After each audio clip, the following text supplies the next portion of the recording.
It's the ultimate team sport, but some special individual honors bestowed tonight. The Rookie of the Year, the Calder winner, Stu Kirill Kaprizov. 99 out of 100 first-place votes. And is that a shock to anybody? No. Kirill the Thrill was just that. A whole lot of fun to watch this year, without question.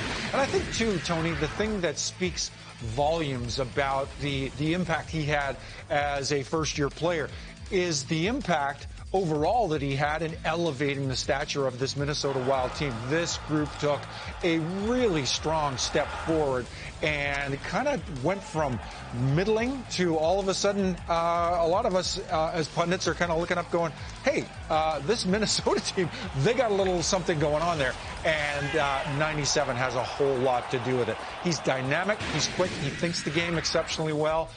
Just a whole lot of fun to watch, and he really drives the offense. Nearly a point-per-game player for this Minnesota Wild franchise this year, Tony. 27 years in a pandemic-shortened schedule, and we'll be saying this a bunch about the other winners this year, but 27 goals as a first-year player in a 56-game schedule, pretty remarkable. Very. Hats off to getting him to come over by the GM, Bill Guerin. In his first year, Minnesota fans were waiting. On the topic of waiting, no goalie waited longer to be nominated and win the Vezina than Marc-Andre Fleury, one of the real good guys in all of sports.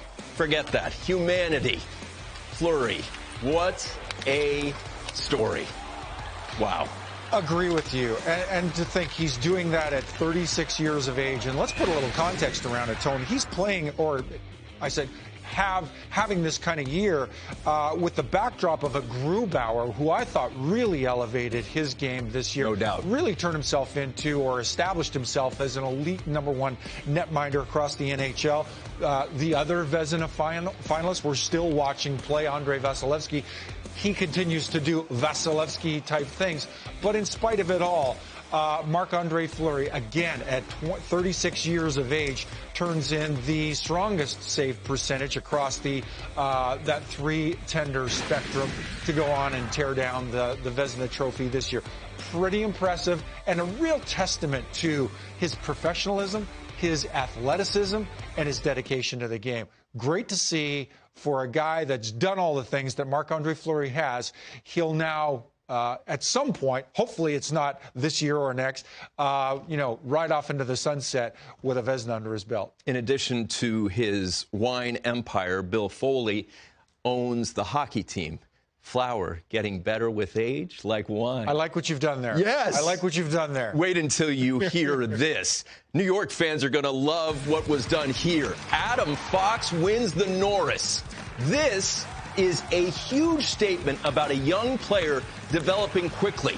Grimmer, he used to be the defenseman. It took several hundred games. Yeah. Adam didn't decide to wait that long. It's a young man's game today. It really is. And I think this is a fine example of, a young guy just in terms of the developmental trajectory. He has really accelerated the pace at which he's becoming more comfortable and more impactful at the defense position in the NHL, Tone, without question. And two, I think a little context is warranted here.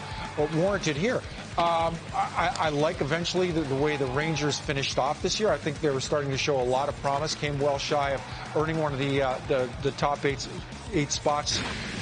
top 4 spots in their division.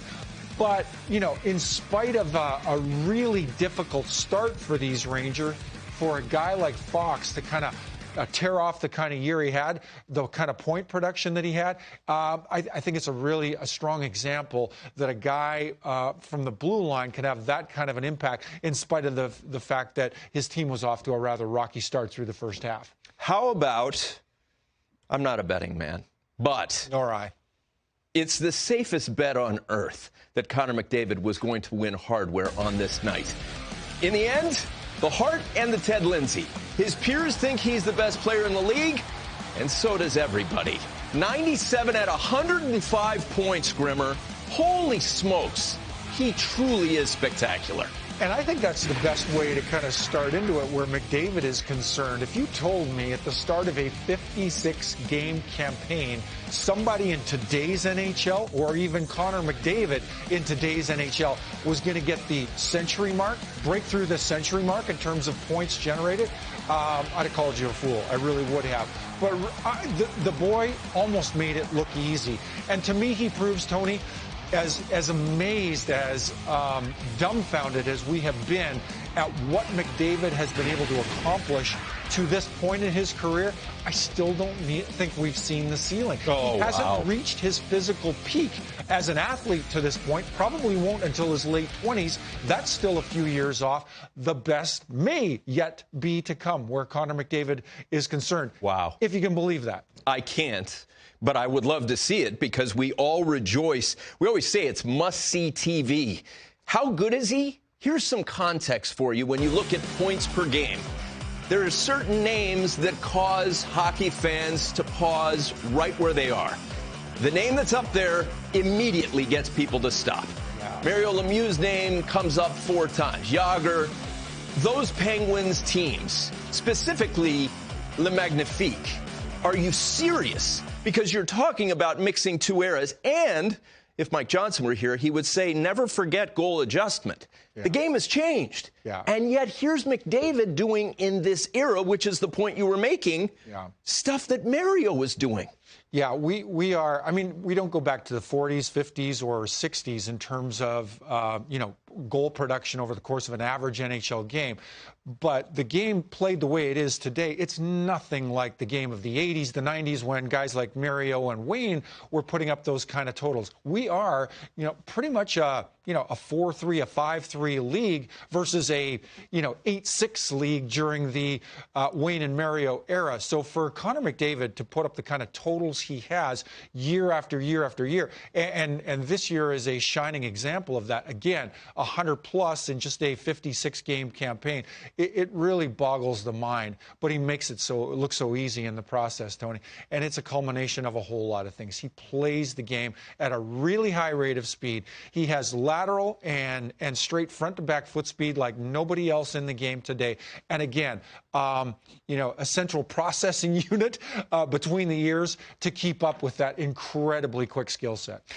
There was a guy who wore 99 for the same franchise, Wayne Gretzky, who it was an annual rite of passage. He would win the Hart every single year. Yeah.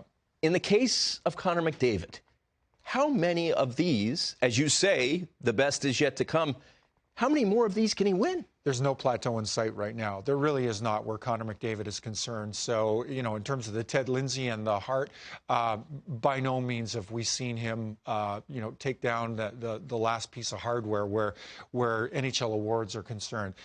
Get used to it, folks.